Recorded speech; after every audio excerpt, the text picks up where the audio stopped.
Sir Handel stayed shut up for several days, but one market day, Peter Sam could not work. He needed repairs. Sir Handel was glad to come out.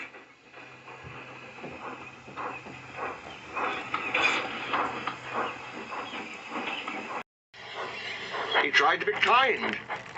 The coaches didn't trust him. They were awkward and rude. He even sang them little songs. It was most unfortunate, too.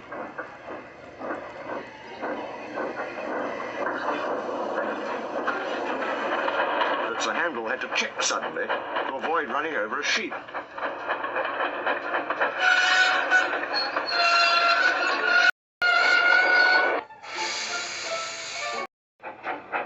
"He's bumped us!" screamed the coaches. "Let's pay him out!"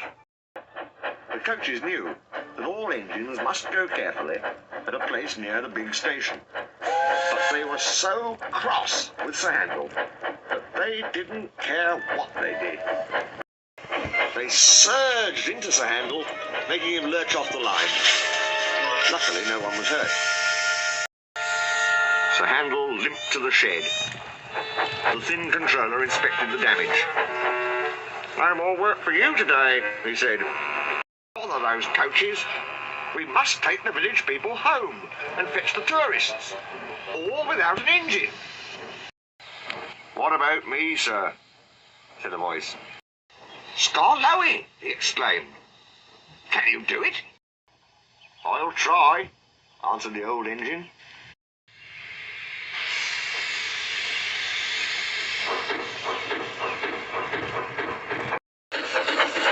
The coaches stood at the platform. Skarloey advanced on them, hissing crossly.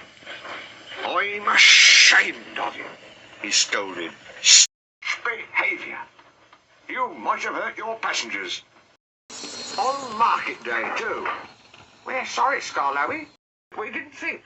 That's a Handel." "No tales," said Skarloey firmly. "I won't have it. And don't you dare try tricks on me." "No, Skarloey. Oh, of course not, Skarloey."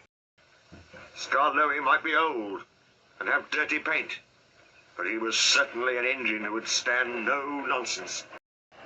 His friends crowded round, and the guard had to shoo them away before they could start.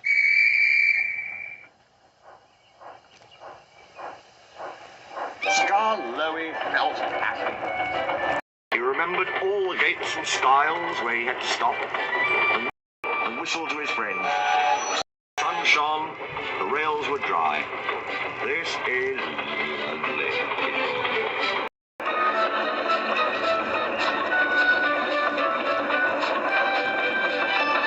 But presently, they began to climb. He felt short of steam. "Oh, bother my tubes," he panted. "Take your time, old boy," soothed his driver. "I'll manage. I'll manage." He wheezed. And pausing for breath at the stations, he gallantly struggled along.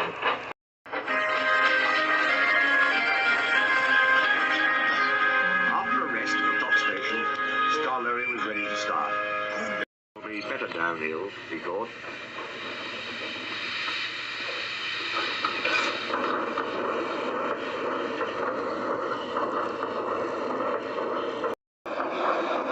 Ran nicely, but he soon began to feel tired again.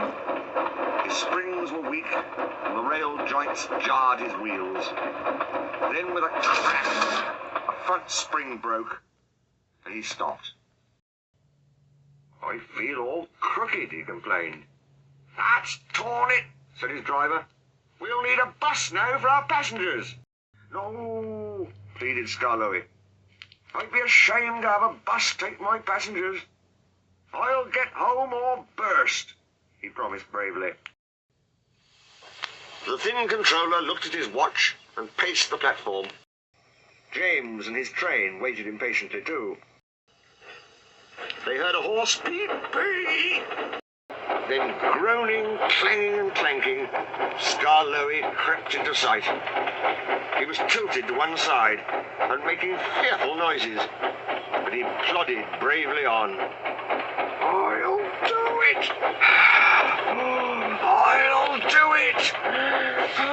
He gasped between the clanks and groans. I've done it! And he sighed thankfully as the train stopped where James was waiting. James said nothing. He waited for his passengers and then respectfully puffed away.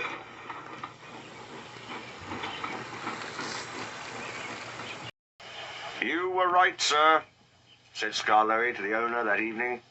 "Old engines can't pull trains like young ones." The owner smiled.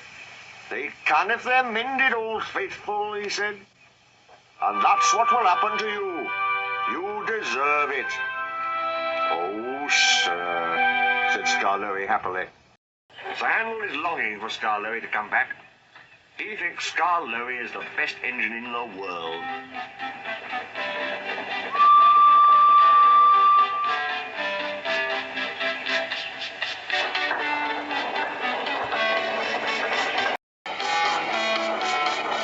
He does his fair share of the work now, and the coaches never play tricks on him, because he always manages them in Skarloey's way.